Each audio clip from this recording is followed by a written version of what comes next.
This is the award-winning Lee Pitts Live. This portion of Lee Pitts Live is brought to you by Hodges University, celebrating 25 years of educating Southwest Florida.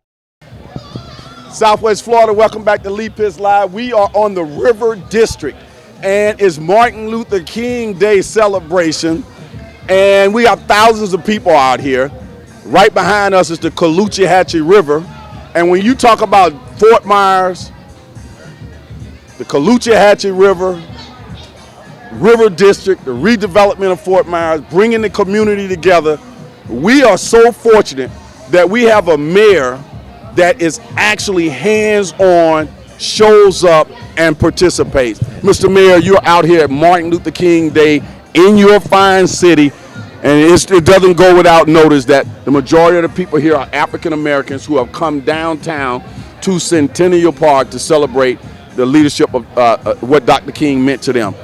Tell us about your day so far. You started off with the breakfast, right? We had a beautiful breakfast this morning celebrating Dr. King's, all the love that he spread across this world when he was alive, and we're just carrying that forward this morning in great fashion.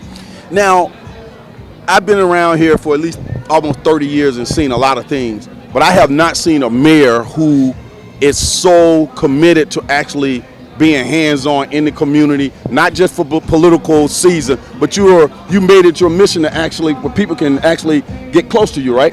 Lee, it's the way I live my life. It gives me quality of life, and I'm fortunate to work with a lot of quality people, fun people who spread a lot of love everywhere.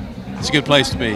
Now, when we were recently on television, I was looking at television in Tallahassee, and the governor of Tallahassee, Scott, was praising a lot of the mayors around the state of Florida. And little behold, he named all the big cities, and then I saw the mayor of Fort Myers right there getting praised for the great work that you do and some of the initiatives that are coming down to better our community. Talk about that event and what it meant to you and the city of Fort Myers. It was certainly a good day for Fort Myers and its citizens. It was a good day for me personally, and we celebrated the economic development that has taken place here over a decade. We're approaching $900 billion here in the next 36 months, and it was very good for our city.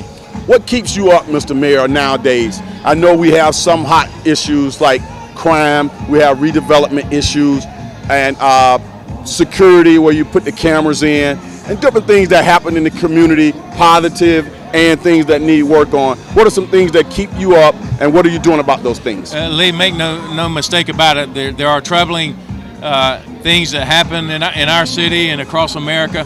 The things that keep me up will include far and away when we lose a citizen to violent crime, when we lose a citizen for any reason. Those are the things that worry me. We spend a lot of our time, the council, myself, competent employees of the city, to work hard to create a high quality of life. And when we lose a citizen, it brings us all down. It's sad for us, so I worry about that. Okay. Talk about the River District in general. A lot of the work I guess this was a long-term plan to make the River District what it is today. Talk about where it was, say, 10 years ago, where it is now, and what it's going to look like, even more improvements in the next 5 years. Well, in fact, it is a good story, and helps us. It carries us a long way in terms of dealing with crime and pushing that element away.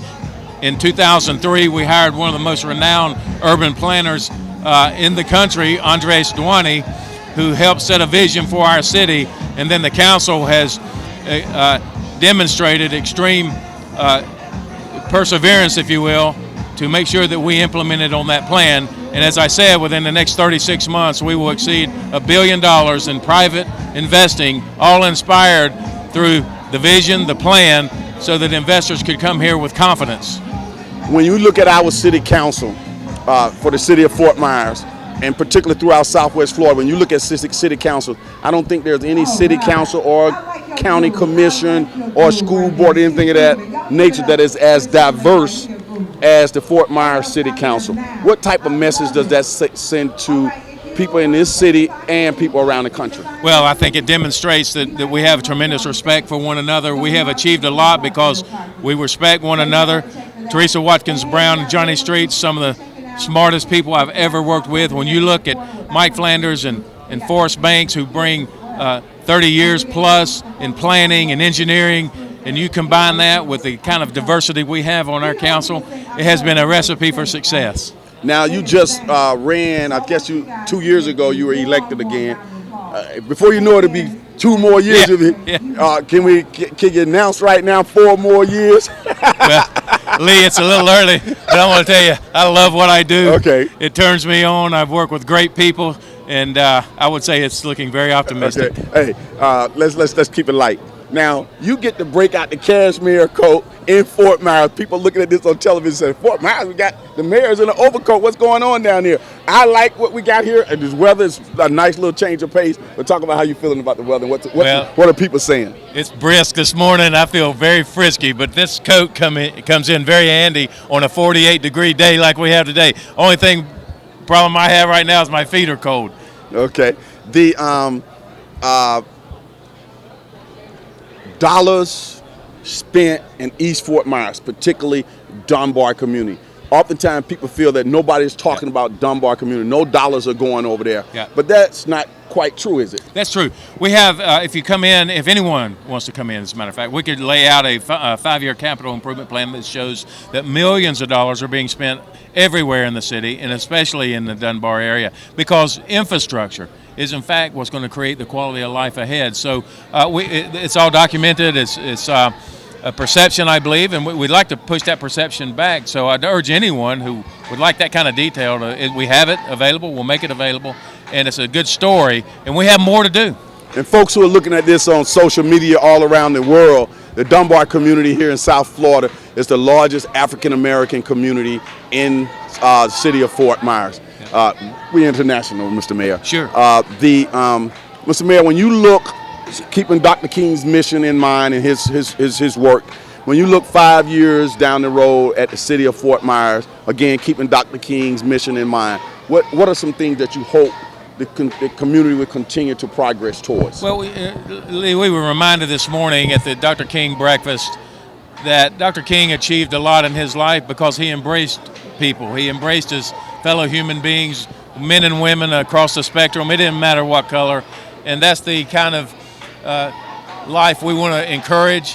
When I look across 5 years from now, the best quality of life is going to come from loving your neighbor, hugging your neighbor, and extending to them the golden rule of doing to others as you would have them do unto you.